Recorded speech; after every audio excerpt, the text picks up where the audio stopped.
Cowboys and Rams. We have Randy Moss and MJ Acosta one final time in today's show. So, Randy, what are you tracking right now for the Cowboys?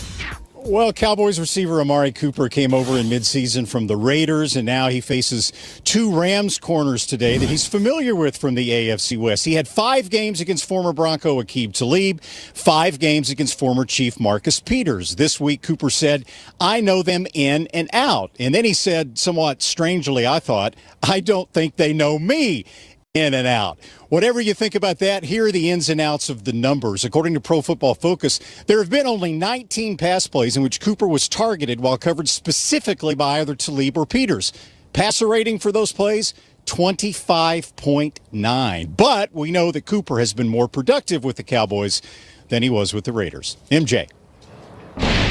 Thanks, Randy. And many are anxiously awaiting the return of Todd Gurley tonight. And after taking full reps in practice on Thursday, head coach Sean McVay said that his starting running back looked like that explosive great back that they're used to. Now, Gurley says he knows fully well how flashy this 2 elite running back storyline is, and he acknowledged Ezekiel Elliott's caliber of play, adding on, though, at the end, "Hey, I'm not so bad myself." Understatement from the man who racked up the most rushing and scrimmage touchdowns in the league in the regular season, even after missing the last 2 games of the regular schedule. Now, Gurley has no flinch in him. Actually, he thrives in these high-pressure environments. He said, "Hey, this is a primetime game at home against America's team. What more could you want?" I imagine the answer to that is a W. Colleen? Yes, a win, that would kind of be the icing on the cake. Hey, wait a second, MJ, did I hear that you had hand warmers? Somebody told me that. Just wanted to throw that out there. I hope that that's not true. Yes. You do? You're in LA. On deck. Girl. That's amazing. I'm sorry, guys. You know what? That's all right. See, the crew, that's a good crew, taking care of you out there. So let's talk about this Rams offense. In 2016, the Rams scored the fewest points in the NFL. A year later, they led the league in scoring. And this year, they put up even better numbers. So what makes the greatest show on surf actually work? Our Hall of Fame quarterback and Rams legend, Kurt Warner, stopped by the Rams film room to find out from Sean McVay and Jared Goff himself. And the Rams clinch back-to-back division titles for the first time since 1979. Well, congratulations to both of you on an incredible season. How well you communicate, that's been a big deal around you guys. Bring him down and get the Halle Berry, Birdman, Lamborghini. All right, my bad. I've got an annoying voice, send that thing in, so you can always filter me out. All right, here we go. Sometimes I'll tune him out. Sometimes it's a lot of really good stuff, and most of the time it is. And you know, he's so dang smart. Turbo's hit. Great ball home. Yeah, baby! It's your second time around in the playoffs. And the NFC West champions have been knocked out of the NFL playoffs. Is there something that you learned that makes you feel more prepared going in this time? Anytime you're in those big games and those big moments, and anytime you win throughout a season, get that experience and the experience of either making the play or not making the play, and what would you do differently or what would you do the same, and having those experiences, it's going to be helpful. You know, for us, it's about learning from some of the mistakes. I know there's certainly a lot of things, from what I can control. Just making sure you're doing everything you can to put your guys in good spots. Huddle them up, buddy. Huddle them up. I love the fact that we had a little bit of adversity early in December. Incomplete! The game is over! For the first time in the Sean McVay era, the Rams lose back-to-back games. You know, we came up just a little bit short right there, but I thought you saw a toughness and a resolve in our team that was something that we could take out of that. And then I love the way our team responded. The Rams sweep the NFC West as LA has clinched a first-round bye. I know we've talked about your growth over the 3 years that you've played, but just tell me what this guy has meant to your growth. I think last year learning the offense, and then this offseason, everything he's taught me about defenses and everything we've learned together about how to manipulate things, and not just, what's the progression, but actually who are we trying to manipulate? How can I do that with my eyes, with my shoulders, with my feet? And I think on the other side of it, just from a leadership standpoint, as far as accountability and communication and all that, that he is so good with me at, that I can then bring that to the huddle and to the rest of my teammates. Gotcha. What I really came here for was to have you break down some film for me. The first thing that just jumps out, your formations. We try to have a lot of different things to try to create leverage and cause some communication with some of the coverage responsibilities. So there's a variety of different reasons why we'll try to do this. Shotgun snap back to Goff. Now launches. It's caught. Tyler Higbee. We've got really a high-low on the outside, and Jared's able to take that extra hitch, setting for the widest. kind of influences Lattimore to be able to open his hip, come down here on Robert Woods, and then he replaces him with Higbee. And I love the way this ball gets up and down to be able to give him a chance to run after the catch for a big 30-yard gain right off the bat. It's a great job by him right here.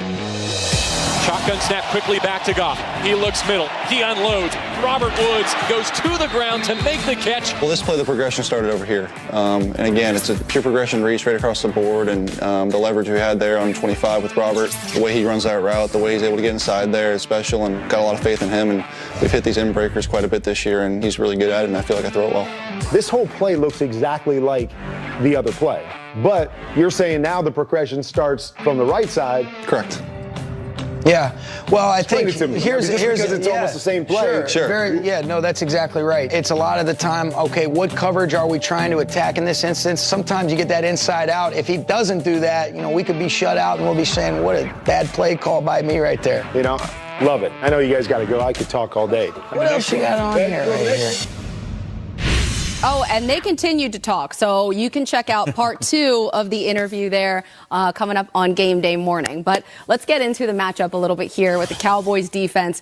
How will the Cowboys defense game plan for the Rams today? You got to do a lot of things well. You got to stop the run. I actually like this matchup for them better than the Saints matchup, which we'll see. That may be a matchup next week. But in the passing game, it's Leighton Vander Esch, the Cowboys linebacker. And in talking to some folks in Seattle last week, he said he disrupted so much of our passing game.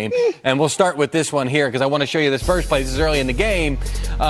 It doesn't look like that receiver. It looks like he's open, but from where Russell Wilson is standing, he doesn't have that throw because Vander Esch is long. He's got long arms. Taller quarterback, he is open though. I'm just being honest. That's just. I understand that, but they know about his length, and then once the ball is caught, he's reading it. He's right on top of guys. He's making tackles in space. Yep. So he's limiting that yak. So I really think that it's a huge key for the Cowboys if they're going to keep this Rams passing game in check. Look for 55 to be all over the place. That trio. 50?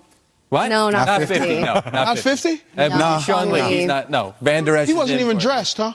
He's coaching. He's pretty much coaching now to a degree. But that trio alone, Leighton Vander Esch, Jalen Smith, and DeMarcus Lawrence, they're playing right now a whole new level. They're playing at like the top of their game right now, which is the best part of that defense. And they're young. That's what you like about it. They're going to be together for a long time. But that has to start with stopping Todd Gurley in this run game of the Los Angeles Rams. I've said it before. Jared Goff isn't ready to carry this team by himself yet. He has to play complementary football, and it starts with the ground game. In their wins this year, they've averaged 154 yards rushing, and their losses only 75. And I thought the addition of C.J. Anderson was perfect, not just because Todd Gurley needed some rest, because now when Todd Gurley comes off the field, I don't think there's that much drop-off to the backup. C.J. Anderson can run the football with authority, he blocks out of the backfield, and he catches out of the backfield. So if I'm the Dallas Cowboys, it's all about stopping the ground game and making sure you limit it. They did a good job against the Seahawks of that. #1 rushing offense.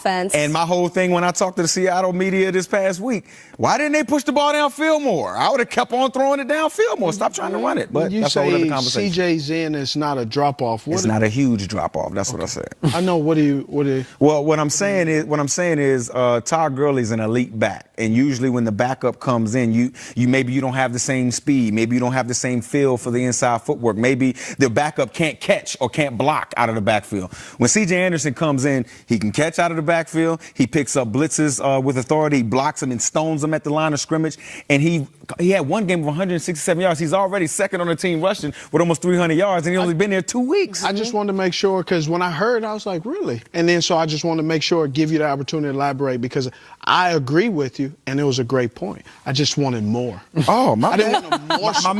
My media coach is here today, I appreciate it. I didn't want a morsel. You gave me a little more, so I was... Yes, sir, big dog. I think, too, this offense, the Rams offense, has really hurt by losing Cooper Kupp. Like, it's not like Cooper Kupp is this amazing game-changing Not your ex-receiver, not your guy you got to account for. But he's Jared Goff's favorite guy. But he's the dirty guy. And I mean that, meaning in the run game, he blocks. He does all the things. In the play-action pass, he's the guy that was springing wide open. So you know what he is? He's their #1 wide receiver. That's what he is. Right? Because this Kupp is never empty. So do you think, though, that that's going to affect them in the playoffs now? Yeah, I think it's going to have a small effect. Their number of play-action passes went down after Cooper Kupp left, and I had to take a look at that after I said it on this show a few weeks ago, and Jeezy was like, dude, Cooper Kupp has something to do with that, and so thank you, Jeezy. You made me look at I I tried to give him 5, and he missed me. He didn't even give me 5. He put it up and then walked away. Last week. You're really on top of your game. I tell you, one of the things that the Dallas Cowboys need to do is understand and get Jared Goff, get him very uncomfortable. Get him to line up in the huddle and not call a play just standing out there reading the defense. Give him only a snackable content of the defense versus sizes of versus you know, because he sits there, they line up and take the whole 20 seconds where coach is telling him, hey, this is what they're doing. Oh, he's in his ear. He's in his ear. If you get him out of that, that makes him uncomfortable. That means he needs to rely on what he sees, not rely on what the coach is telling him. That's why it's important to get him out of the comfortability of being the huddle. Yeah, and you know the Cowboys defense, they can do that. They make quarterbacks uncomfortable. They've done it all season long. They take their soul, if I believe. Marcus Lawrence? Yeah, he likes to do that. So we've been talking Colts and Chiefs and Cowboys, Rams all day. I had something for that, but I'm not going to say. You guys, the biggest question, though, has been left unanswered. Who you got? That's coming up next. We're picking winners and just moments away.